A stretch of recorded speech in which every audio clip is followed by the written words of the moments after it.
Hey everybody, today I'm going to be reviewing Superman. This film was directed by James Gunn. So I watched the original Superman, the Richard Donner film from 1978 with my dad a few weeks ago in preparation for this new one. My dad is a huge Superman fan. He has been his whole life. It's one of my favorite superhero films. My dad did take my mother to see this film for their first date in 1978, so maybe I'm biased. Overall, despite the complete fumble in the climax, I think the movie holds up beautifully. I think it's a fantastic film. There's just a grace and a dignity to the storytelling, and it's like you can tell the people who made it, they understand these archetypes and they respect them. There is just a cinematic feeling to everything. And I don't know why I keep doing this to myself, because clearly it is a mistake to watch the original film before going in to the new one. I know I am not really the audience for like these big DC metaverse movies, but I kind of struggle to understand who is the audience. Tonally, this thing is all over the place. The writing feels mediocre. The humor is off. The instinct, I think, to bring in James Gunn,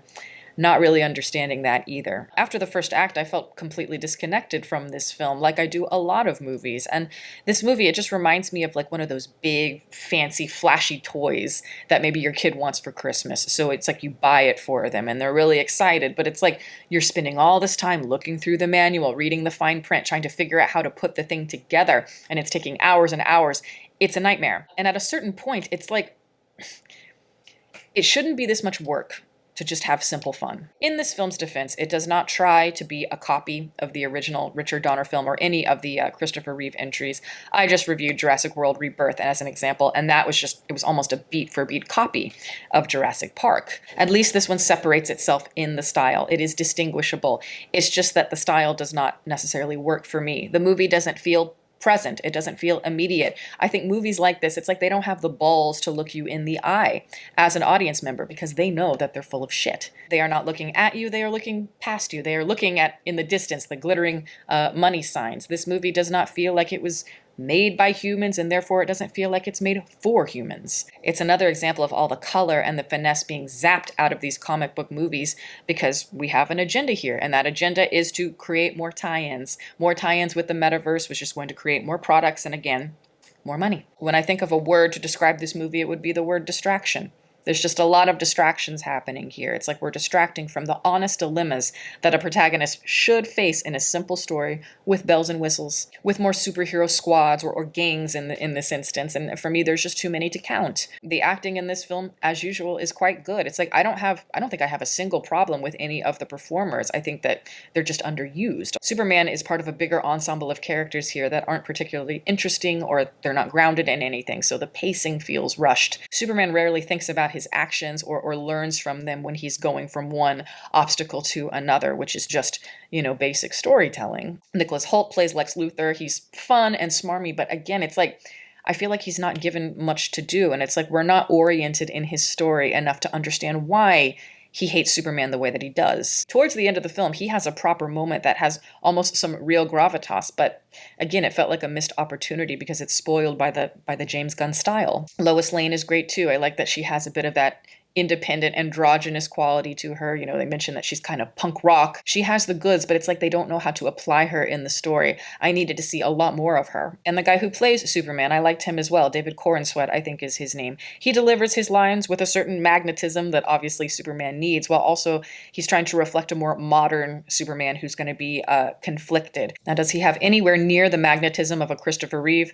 No, absolutely not. And it's like, I don't think you're ever going to find anyone who's going to top that performance of Superman. But when it comes to Cornsweet, I don't think that it's necessarily his fault.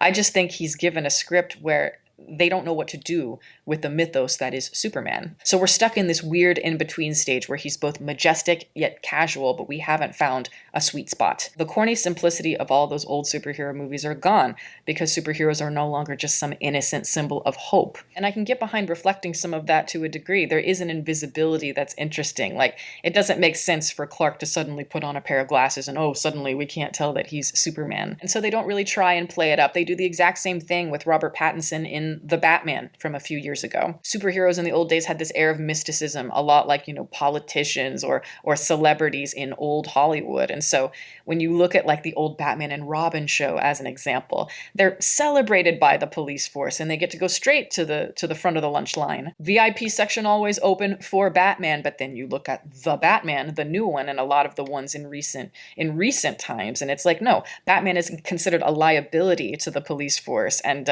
people see him as doing more harm to the city than good. And I think there are ends where you can show this quite well, particularly in the new Superman movie. There's a scene early on, it is used in the trailer quite a lot. It's a scene between Lois and Clark when they are in her apartment, and I think it's one of the only good scenes in the movie. Partially because it sets the thesis in motion, number one, but it also feels kind of like a dark twist on that original scene where Lois is interviewing Superman in the original 1978 film, where she's asking him questions like, like, do you eat? And do you like the color pink? And he tells her that he's here on this earth to fight for truth, justice, and the American way. Showing a more cynical angle like that could be intriguing in the right hands. I think it just needs to be connected to something within the narrative and not constantly shoved down my throat as exposition. It's like Lois and Clark, they have this nice moment in the apartment, but it's like, beyond that, these characters just feel like they're there. We aren't oriented enough in their relationship, or any relationship for that matter, for there to be a real risk factor, where there's this building tension where we actually care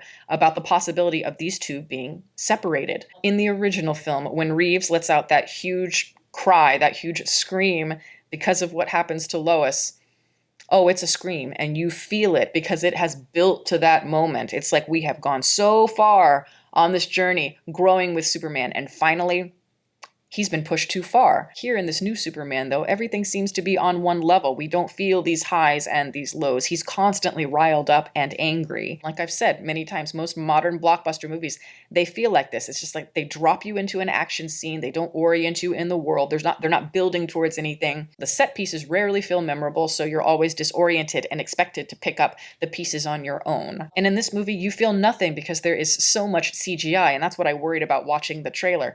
I don't have a problem with CGI if you know how to use it cleverly, but in this instance, it felt kind of like George Lucas prequel level of green screen, where you have all of these like explosions and flourishy stuff going on all around the actors' faces, and it's like they don't wince, they don't grimace, there is no sense of physicality in this movie. And when we don't know how to design proper pathos for a film, it's like we resort to these weird, belabored plot points that have to do with like black holes and new dimensions, and I simply don't care. This film is obviously also trying to bring in a lot of modern politics, as I've said, from like a ground level, but it's trying to tackle all this complex stuff in a Superman movie. It is a classic archetypal story meant to be simple. The more simple you can make it, the more it's going to resonate with people, at least in my opinion. I don't think it's meant to be tackling all of the complexities of modern war and technology, media, immigration with any depth. So in the writing, it all comes off to me, at least, as contradictory and silly. But what is worse is that the filmmaker here, it's like he wants to lecture you,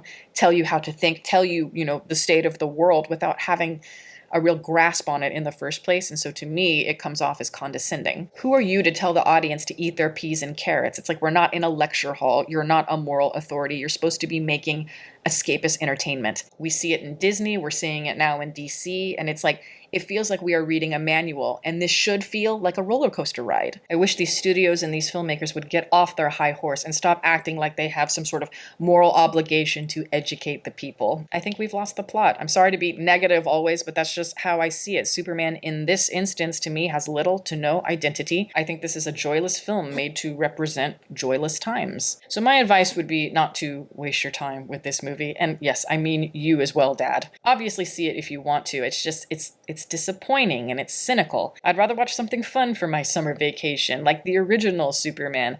I think if you're going to like this movie. If you liked maybe Guardians of the Galaxy, maybe there's something that you might enjoy here. And obviously, if you're just really into like the DC movies and Marvel, the current ones anyway. Outside of that, again, I don't see the appeal here. And I think that's sad because there was a time when movies were made for everyone. But whatever. That is my review. Thank you guys so much for watching. I'm going to plug my website as always. It is dfocuslens.com.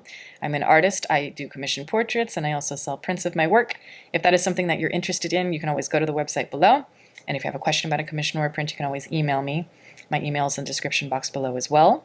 Also, I'd like to give a shout out to my patrons who are great. Guys, thank you so much for your support. Welcome to all the new members. If you are interested in supporting, the link to that is below, as well as the rest of my social media information.